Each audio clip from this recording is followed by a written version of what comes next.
கோவையில் சர்வதேச cricket stadium அமைப்பதாக வாக்குறுதியளித்த Tamil Nadu முதல்வருக்கு தனது மனமார்ந்த நன்றியை தெரிவித்துக் கொள்வதாக அமைச்சர் உதயநிதி ஸ்டாலின் தனது எக்ஸ் பக்கத்தில் தெரிவித்துள்ளார். அதன் கூடுதல் விவரங்களை எமது செய்தியாளர் ராஜேஷ் வழங்க கேட்கலாம். வணக்கம் ராஜேஷ், விவரங்கள்.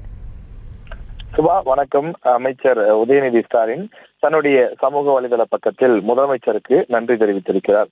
குறிப்பாக முதலமைச்சர் இன்றைய தினம் ஒரு முக்கியமான அறிவிப்பு ஒன்றை வெளியிட்டிருந்தார். தமிழ்நாட்டில் 2வது சர்வதேச கிரிக்கெட் மைதானம் கோவையில் அமைக்கப்படும் என்று அவர் மற்றொரு தேர்தல் வாக்குறுதியாக அதனை கொடுத்திருக்கின்றார். குறிப்பாக கோவை சர்வதேச தரத்தில் ஒரு கிரிக்கெட் மைதானம் அமைக்கப்படும் என்றும், இது தொடர்பாக முதலில் தொழில்துறை அமைச்சர் TRB ராஜா தனது எக்ஸ் பக்கத்தில் கோரிக்கை விடுத்திருந்தார். அதை முதல்வர் ஸ்டாலின் ஏற்றுக்கொண்டு அதனை ஒரு அறிவிப்பாகவும் அவர் வெளியிட்டிருக்கிறார். எனவே அந்த அறிவிப்பு என்பது திமுகவினர் தொடர்ந்து வரவேற்று பல்வேறு பதிவுகளையும் அதை வரவேற்று பதிவிட்டு வருகின்றார்கள்.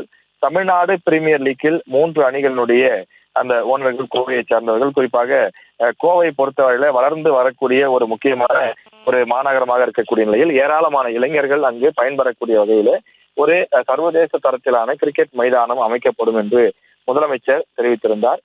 முதலமைச்சருடைய இந்த கருத்தை, இந்த அறிவிப்பை வரவேற்று அமைச்சர் உதயநிதி ஸ்டாலின் தன்னுடைய ட்விட்டர் பக்கத்தில், தன்னுடைய எக்ஸ் வலைதள பக்கத்தில் அறிவிப்பு அவர் வெளியிட்டு நன்றி தெரிவித்திருக்கின்றார்.